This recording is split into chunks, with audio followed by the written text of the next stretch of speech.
चंदा जी, जी मुझे जरा प्रेसिडेंट के स्पेलिंग तो बताओ क्या होते हैं। प्रेसिडेंट के स्पेलिंग नहीं होते बोंगा जी, प्रेसिडेंट की हुकूमत होती है। चलो फिर हुकूमत का स्पेलिंग ही बता दो।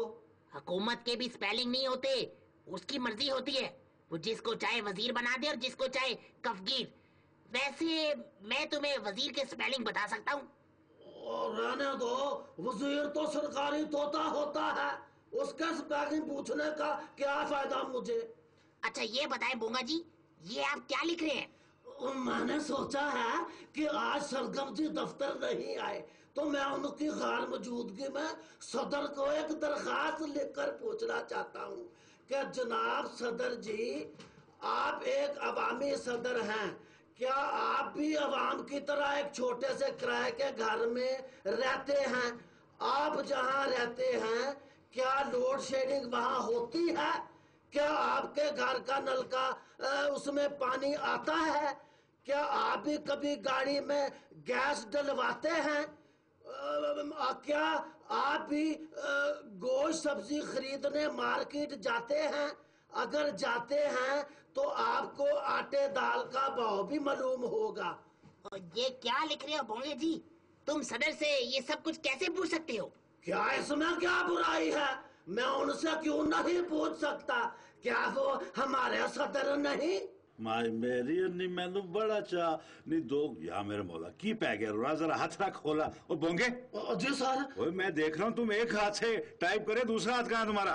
सर जी वो ना मैं सर जी बेल्ट घर भूल गया हूँ, दूसरे हाथ से पेंट पकड़ी हुई है। ठीक है ठीक है ठीक है। ओए स्मॉल क्राफ्टी छोटे पांडे, तुम लोग दफ्तर में काम क्यों नहीं करते? अब सर जी काम ही तो कर रहे हैं। अब बोंगा जी दरखास्त लिख रहे हैं और मैं इनको समझा रहा हूँ। ओए तुम इतने काबिल कब से हो गए हो कि दूसरों को समझा सको? चलो फिर तानू की जब बॉस दफ्तर में मौजूद ना हो तो फिर हमें किसका डर?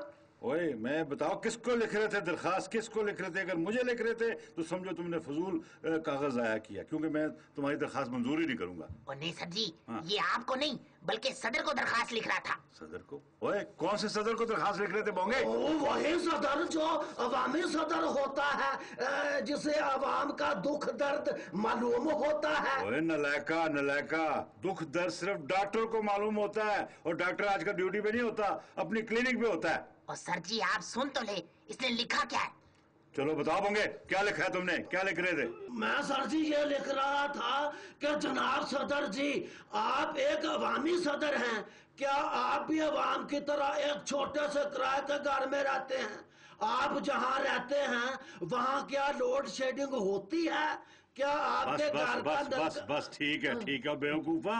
वो सदर से ऐसे सवालात नहीं पूछे जाते। तो फिर कैसे सवाल पूछे जाते हैं? वो सदर से ऐसे सवाल पूछे जाते हैं कि जनाबे अली, आप क्या खाना पसंद करेंगे, आप कहाँ जाना पसंद करेंगे, आप क्या कहना पसंद करेंगे?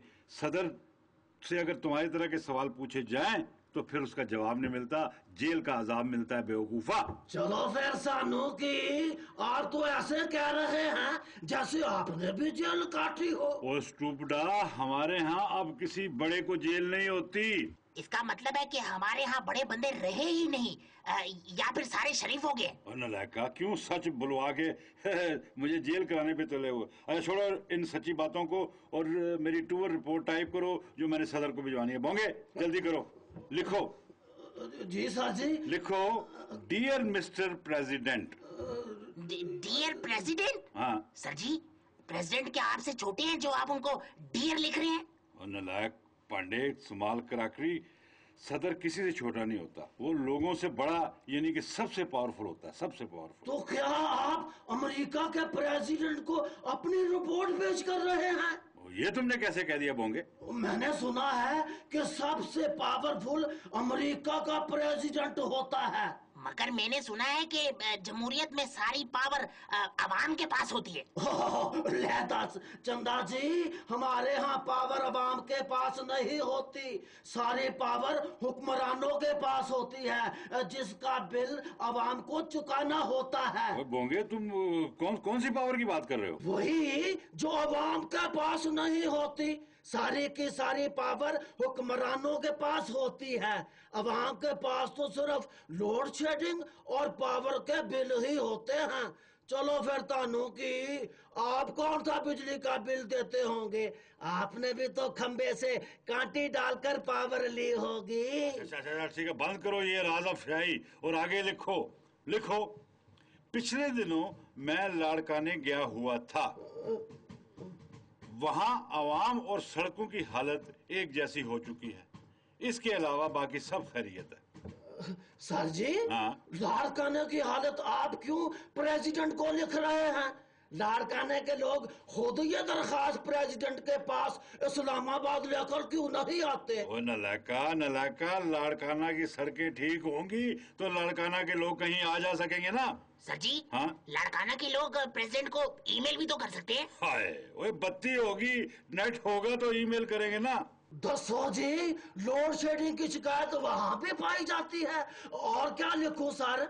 और लिखो कि लाड़काना में टूटी फूटी सड़कों से मट्टी उड़ती रहती है और गंद से मक्खियों और मच्छरों की बहुतायत है।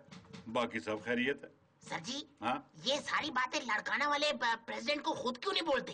हाय, वो पुत्र मट्टी से गले खराब हों, लोड शेडिंग, गर्मी और गंदगी से सेहत का बेड़ा गर्क हो तो आम बोलने जोगे नहीं रहते। हाँ, हमारा क्या बनेगा और हमारा क्या होगा? ओए, हमारा क्या बनेगा और हमारा क्या होगा? चलो ये तुम्हें मैं एक गीत के जरिए बतलाता हूँ, कोशिश करता हूँ। प्रोड्यूसर साहब, तवल आ जाओ जी। हम तुम होंगे, दंगल होगा, महंगाई का जंगल होगा। हम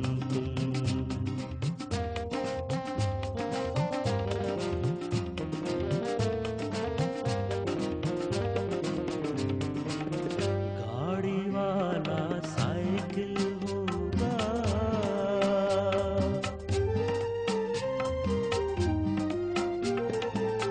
गाड़ी वाला साइकिल होगा,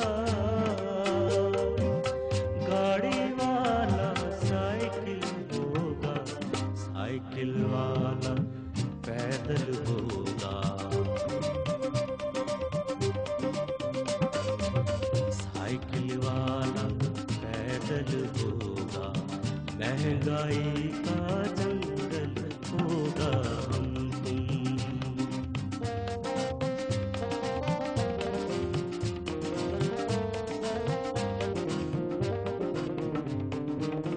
गोश्त मिलेगा ईद के ईदबल,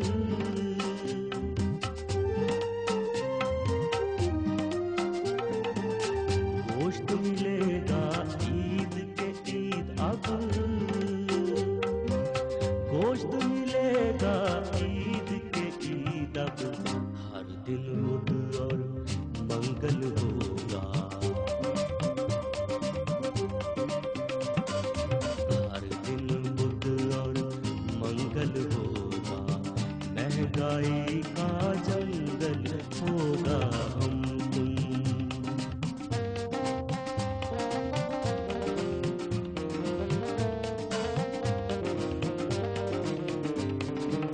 रिश्वत की जब बारिश होगी,